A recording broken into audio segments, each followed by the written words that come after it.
Friends, welcome back to my channel. आज हम लोग म्यूजिक का वन लाइनर सीरीज़ का वीडियो नंबर 8 करेंगे और बाकी का 7 वीडियो आप लोगों का प्लेलिस्ट बना दिया गया है। प्लेलिस्ट आप लोग इस वीडियो के लास्ट तक वीडियो देखिएगा और लास्ट में प्लेलिस्ट लगा दिया जाएगा, तो प्लेलिस्ट जाके देख लीजिएगा, ठीक है, लास्ट में। तो चलिए वीडियो करना स्टार्ट करते हैं। क्वेश्चन हम लोग वन लाइनर पढ़ना स्टार्ट करते हैं। फर्स्ट क्वेश्चन हम लोग का क्या कह रहा है? तो फर्स्ट क्वेश्चन हम लोग का कह रहा है, सामगान में मुख्य गायक को क्या कहा जाता था? तो सामगान में मुख्य गायक को उद्गाता कहा जाता था, जो क्या गाते थे? तो उद्गीत गाते थे, ठीक है। उद्गाता क्या गाते थे? उद्गीत गाते थे। नेक्स्ट है हमारा, सामगान के कितने भाग होते हैं? तो सामगान के होते थे 5 भाग, जिसको पंचविध गान कहते थे। नेक्स्ट है हमारा, सामगान के अंतिम भाग को क्या कहते थे? तो सामगान के अंतिम भाग को निधन कहा जाता था, ठीक है। नेक्स्ट है हमारा, निधन भाग को किसके द्वारा गाया जाता था? तो सामगान का जो निधन अंतिम भाग था, निधन, उसको तीनों ऋत्विज मिलके गाते थे। 3 ऋत्विज जो थे, 3 मुख्य ऋत्विज, उद्गाता, प्रस्तोता और प्रतिहर्ता, ये तीनों मिलके गाते थे निधन का भाग, ठीक है। नेक्स्ट है हमारा, रावण की वीणा किस नाम से जानी जाती थी? तो रावण की वीणा रावण हत्था के नाम से जानी जाती थी, आप लोगों को पता ही होगा। नेक्स्ट है हमारा, रामायण काल में वाद्यों को किस नाम से पुकारा जाता था? तो तूर्य के नाम से, ठीक है। रामायण काल में वाद्य को तूर्य के नाम से पुकारा जाता था। नेक्स्ट है, रामायण काल में संगीत को किसकी उपाधि प्राप्त थी? तो गांधर्व की उपाधि प्राप्त थी। रामायण काल में संगीत को गांधर्व की उपाधि प्राप्त थी। नेक्स्ट है हमारा, रामायण काल। रामायण काल में संगीत कितने भागों में विभक्त था? तो रामायण काल में संगीत 2 भागों में विभक्त था, एक था सामगान और एक था गांधार्व। नेक्स्ट है, रामायण काल में कौन सा वाद्य प्रचलित था? तो वीणा प्रचलित था रामायण काल में। फिर है, रामायण काल में तत् तथा अवनद वाद्य को जिस दंड से वादित किया जाता था उसे क्या कहते थे? तो उसे कौन कहते थे? रामायण काल में तत् तथा अवनद वाद्यों को जिस दंड से वादित किया जाता था उसे कौन कहते थे? नेक्स्ट है हमारा, नेक्स्ट है, रामायण काल में वीणा के कितने प्रकार प्रचलित थे? तो रामायण काल में वीणा के 2 प्रकार प्रचलित थे, ठीक है। 2 प्रकार प्रचलित थे, एक थी विपंची वीणा, एक थी वल्लकी वीणा। नेक्स्ट है हमारा, आदिकाल से वर्तमान काल तक कितनी स्वरलिपि पद्धतियाँ प्रचलित हैं? तो 4 स्वरलिपि पद्धति प्रचलित हैं। मतलब आदिकाल से लेकर वर्तमान काल तक में 4 लिपि जो है प्रचलित रही है। एक है सोल्फा, एक है न्यूमस, एक है चीव और एक है स्टाफ, ठीक है। सोल्फा शब्द का अर्थ क्या है? तो सोल्फा शब्द का अर्थ हो जाता है प और मौ, ठीक है, प और मौ हो जाएगा। अब नेक्स्ट क्वेश्चन हमारा है, हिंदुस्तानी स्वरलिपि किस स्वरलिपि पद्धति की तरह है? तो ये सोल्फा पद्धति की तरह ही है हमारी हिंदुस्तानी स्वरलिपि पद्धति। नेक्स्ट है, न्यूमस स्वरलिपि पद्धति का जन्म कहाँ हुआ? तो न्यूमस स्वरलिपि पद्धति का जन्म मिस्र में हुआ, विकास यूरोप में हुआ। नेक्स्ट है, चीव स्वरलिपि पद्धति का जन्म कहाँ हुआ? तो फ्रांस में हुआ। चीव स्वरलिपि पद्धति का जन्म फ्रांस में हुआ।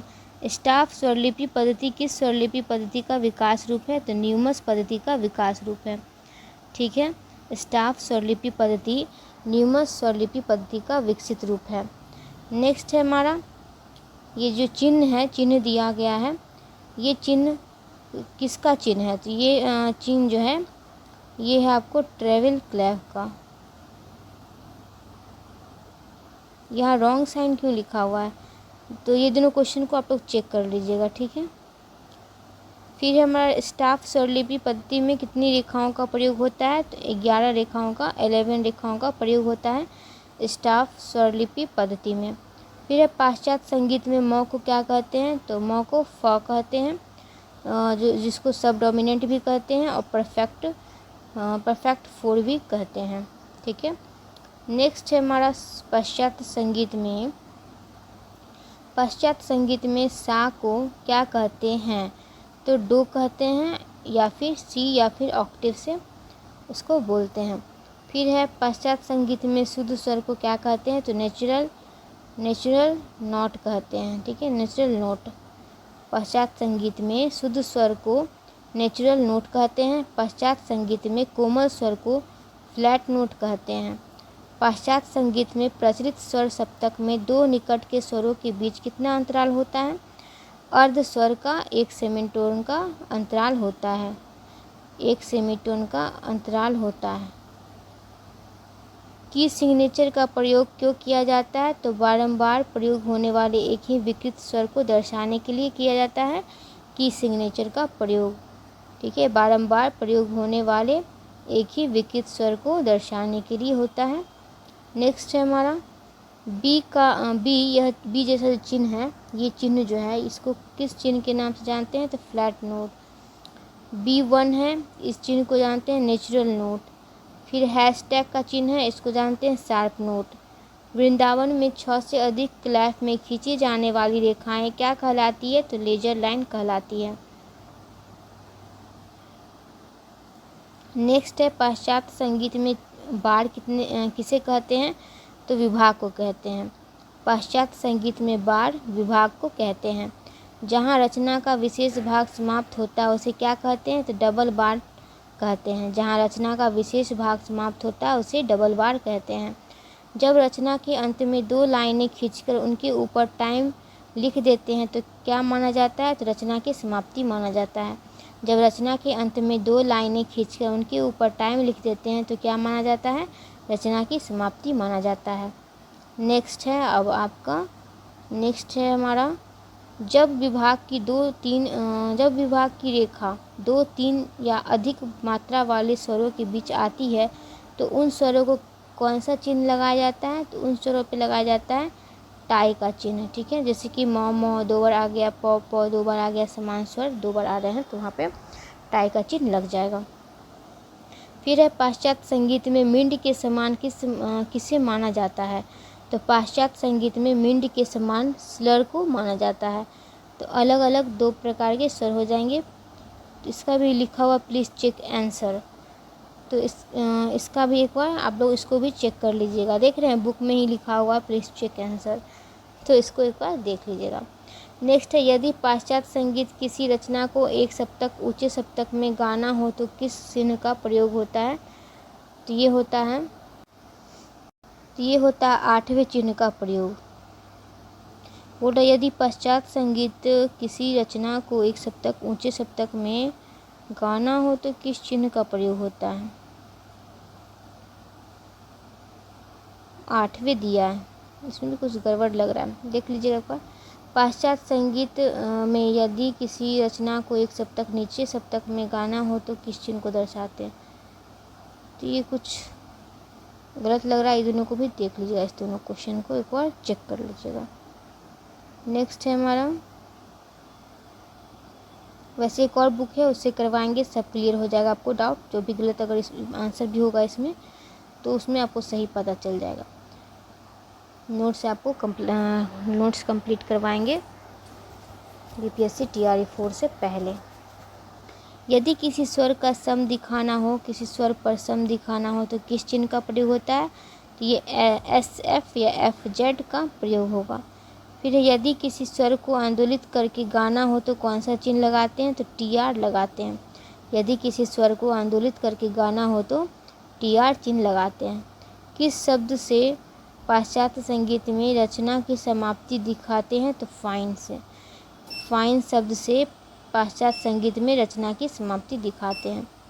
नेक्स्ट है हमारा, यदि किसी स्वर पर पूछ रहा है, यदि किसी स्वर पर न्यास करना हो तो कौन सा चिन्ह लगाएंगे? तो पॉज लगाएंगे।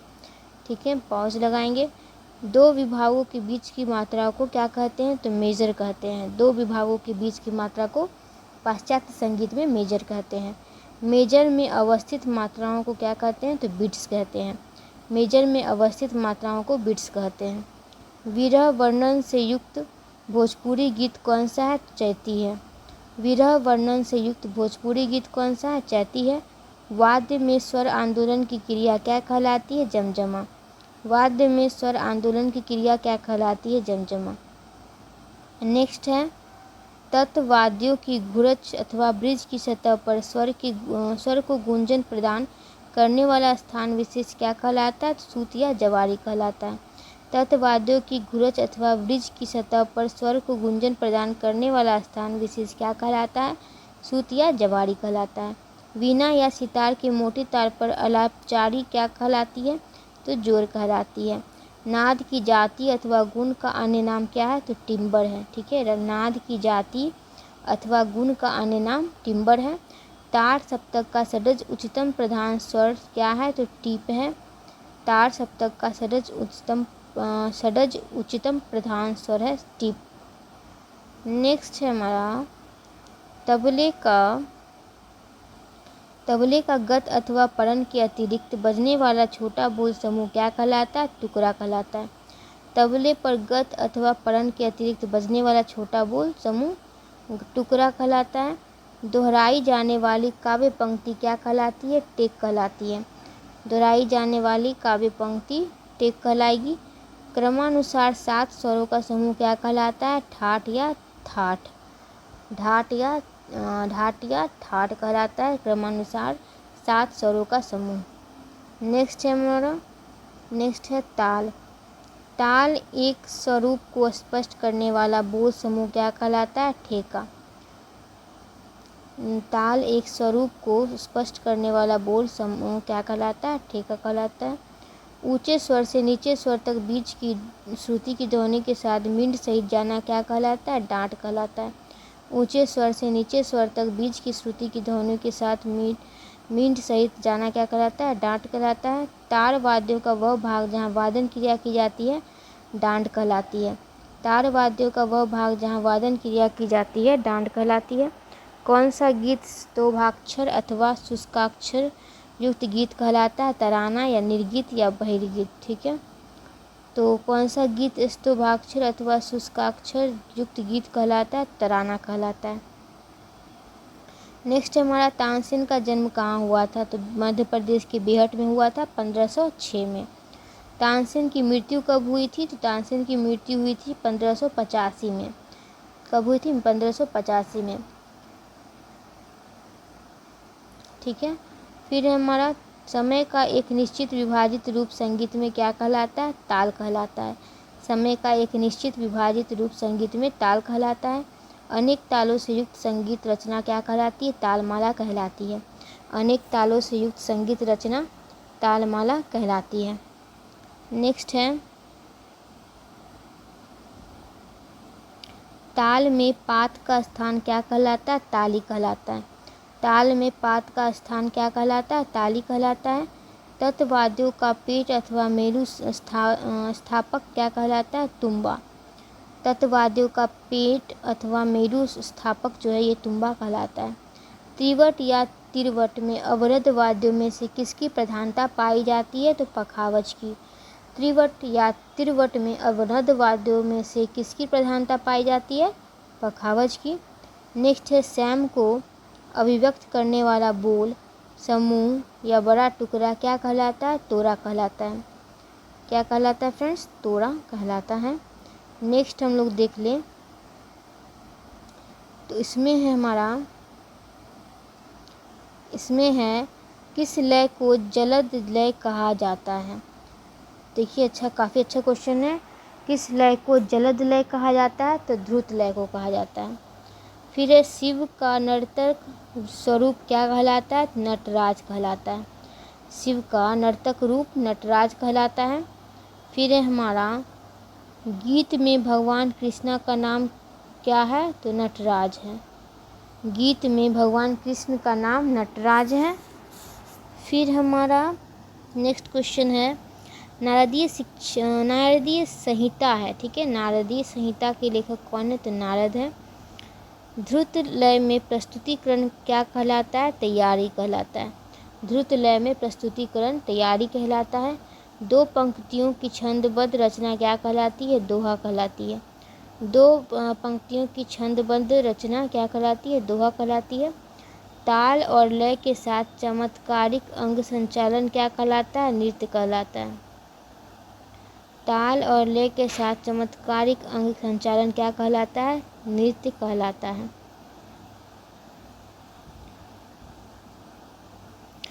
नेक्स्ट है हमारा अभिनव द्वारा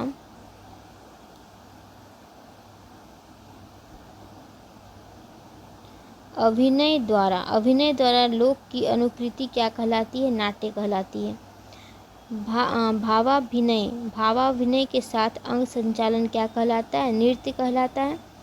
मत कोकिला वीणा पूर्व प्रचलित नाम क्या है? तो मत कोकिला वीणा का पूर्व प्रचलित नाम है महती वीणा। फिर है निम्न में से सारिका विहीन वाद्य है। सारिका विहीन वाद्य है बेला। उपंग किस श्रेणी का वाद्य है? तो उपंग है आपको अवनद्य वाद्य। ठीक है, उपंग क्या है? अवनद्य वाद्य है। सितार में तरबों की संख्या कितनी है? तो 11 है। सितार में तरबों की संख्या कितनी है फ्रेंड्स? तो 11 है।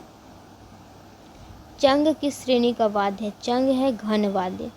जल तरंग है घन वाद्य। सारंगी वादन किससे किया जाता है? तो गज से बजाया जाता है सारंगी। वीणा का एक प्रकार है नकुली, एक वीणा है नकुली वीणा। ठीक है। तबले में कितने गट्टे होते हैं? तो 8 गट्टे होते हैं तबले में।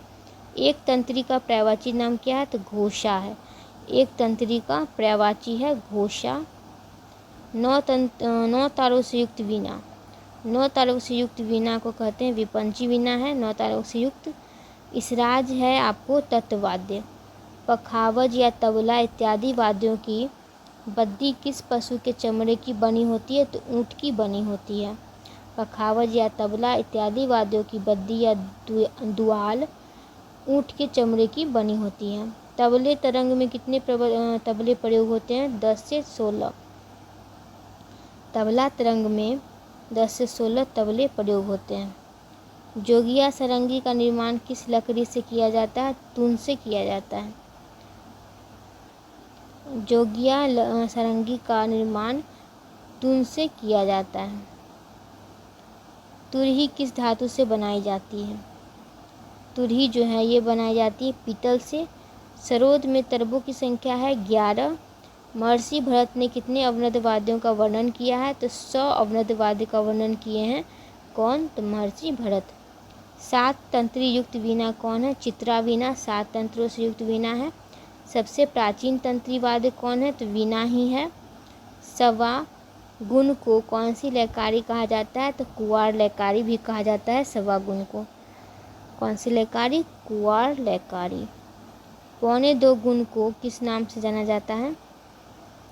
1.25 गुण की लयकारी को बियाड के नाम से जाना जाता है। चाचर को अन्य किस नाम से जाना जाता है? दीपचंदी वीणा के नाम से जाना जाता है। दीपचंदी के नाम से जाना जाता है चाचर को।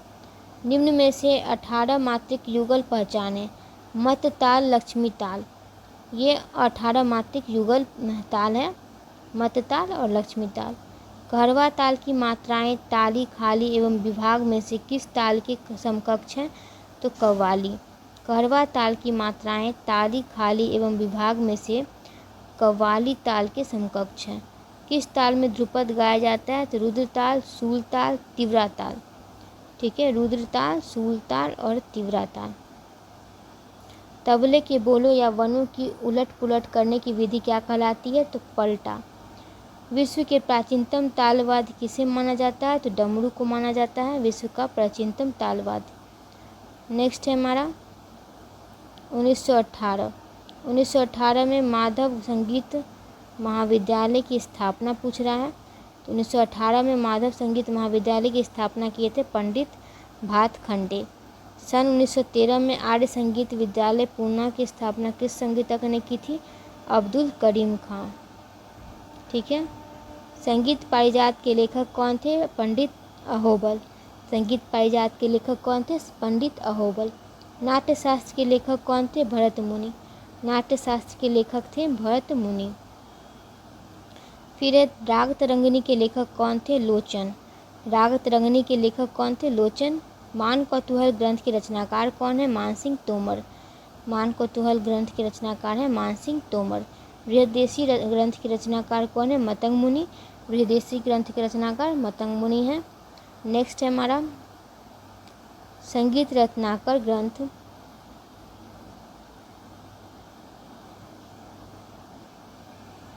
पूछ रहा है संगीत रत्नाकर ग्रंथ के रचनाकार कौन है? तो सारंगदेव हैं।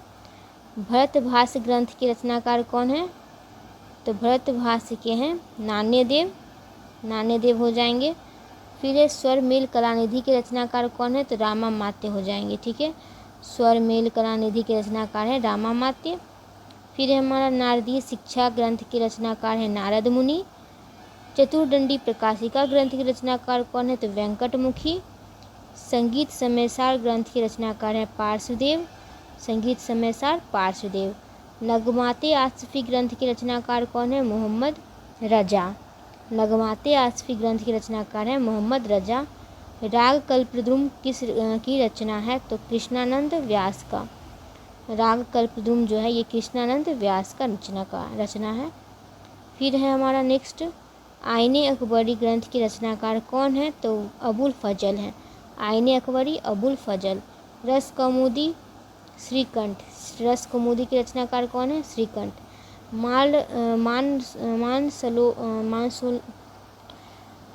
मानसोल्लास, ठीक है, मानसोल्लास ग्रंथ है, इसका रचनाकार है सोमेश्वर, सोमेश्वर इसकी रचना किए थे। राग दर्पण है फ़कीरुल्लाह का। फिर संगीत दर्पण ग्रंथ है दामोदर पंडित का। तो राग दर्पण फ़कीरुल्लाह का है और संगीत दर्पण दामोदर पंडित का, ये दोनों याद रखिएगा।